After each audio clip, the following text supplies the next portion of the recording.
Mendengkur sepertinya sudah menjadi hal yang lumrah saat orang tidur. Namun tahukah kamu bahwa mendengkur justru merupakan gejala gangguan tidur dan bisa berbahaya bagi tubuh? Ketika seseorang mendengkur, jalan udara yang digunakan untuk bernapas terhalang sehingga timbullah suara dengkuran. Untuk lebih jelasnya, yuk simak penjelasan Dr. Sun Suirenate, spesialis THT dari Farrer Park Hospital Singapura berikut ini. So is nasal obstruction linked to getting sleep apnea? Okay, so I've put up this picture a bit because it is quite common to see a child with nasal obstruction to sleep with his mouth open. A child, an adult, okay, with nasal obstruction, you actually have to breathe through your mouth, okay? So sometimes the child may snore or it may drool beyond its ears, okay? And is it linked to having sleep apnea? The answer is yes. Okay, so what happens when you're not using your nose too much and actually your mouth to breathe? Okay, it has been proven and it's evidence-based that oral facial growth in a child can be affected if nasal obstruction is not treated adequately. Okay, I'm going to show you a picture right now. Okay, so this is a picture of a patient of mine. You can see that this is the picture of the oral cavity. What you can see is a very high arch palate, okay, a very, very crooked teeth. The tongue is actually filling up the whole oral cavity, okay. This is a side view of the tongue. You can see that it is what we call the wavy pattern on the side of the tongue. It is caused by a smaller jaw, okay, for the capacity of the tongue. So this is a very crowded oral pharynx. The whole mouth is actually narrowed, okay, because of persistent nasal obstruction leading to poor upper jaw and lower jaw development. The mouth with persistent mouth opening posture, okay, you have led to a very high arch palate development, okay, and in proportion, the tongue seems big.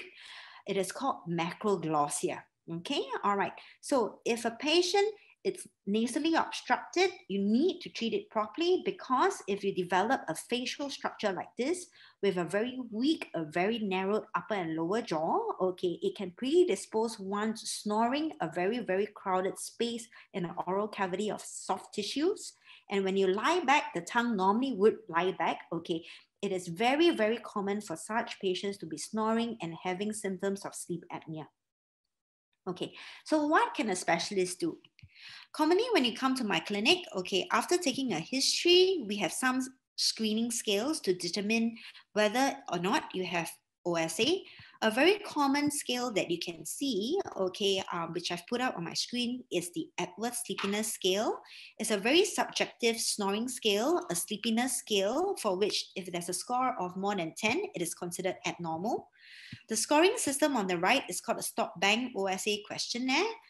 A risk of OSA is when a score is high, 5 to 8. Okay, so these are some scoring scales that you can see, you can find on the internet. A specialist is able to do a head and neck examination and followed by nasal endoscopy.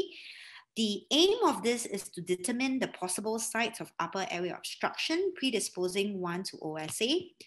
The photo on the left is a photo of a very crowded oral pharynx due to enlarged tonsils. Okay, this is a tonsils which has enlarged perhaps about 75%.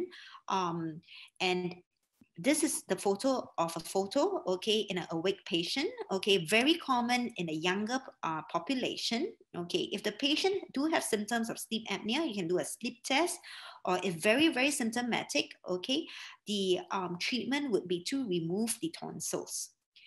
The picture on the right, okay, is a nasal endoscopic photo, okay, where my arrow is actually a very, very narrowed airway behind the soft palate, because the soft palate is low and very, very floppy.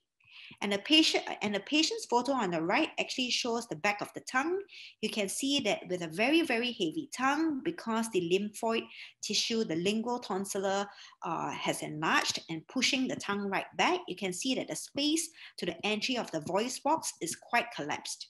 Okay, so these are good candidates for surgery, for sleep apnea surgery, okay? But to diagnose sleep apnea first, we need to do a sleep study, okay, to diagnose it and to determine the severity. And then we go into OSA management, for which management is actually individualized, okay? So with a patient with a weight problem, okay, a lot of OSA patients actually have a weight problem, be it in an overweight and morbid obesity range, BMI above 28, 30, okay? Firstly, you have to lose weight, okay, exercise, note your intake and your output. Generally, the snoring symptoms, the sleep apnea, choking episodes, okay, it can be improved if you sleep sideways. Okay, patients normally would ask me what sideways position. I can say to the left, to the right, as long as your head is tilted, because the tongue is actually moved to the side and not causing a direct front to back and up and down collapse on your soft palate. There are some oral exercises called myofunctional therapy, which you can find online to help exercise the tongue. Medical management of reflux, okay, and nasal allergies are important because this reduces the inflammation behind the throat. And devices such as positive airway pressure therapy that can splint the airway, mandibular advancement devices, which actually pulls up the tongue and the jaw. Tongue retaining devices are important to open up the space behind your throat. As for surgery-wise, okay, I would say that it is only successful in very, very good selected patients.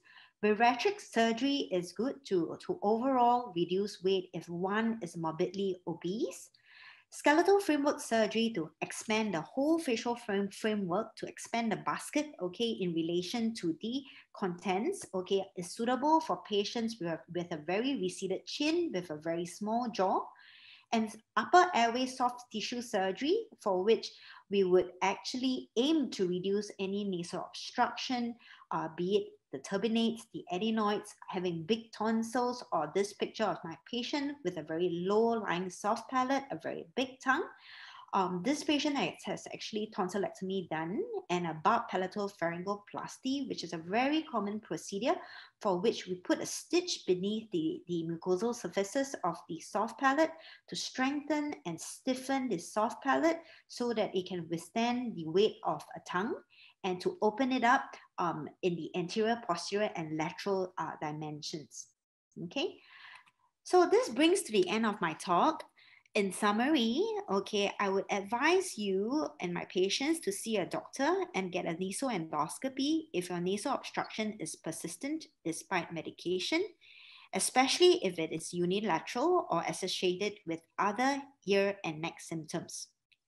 You should also see a doctor to get your sleep evaluated if you suspect that you have OSA, because untreated OSA is linked to many, many medical conditions.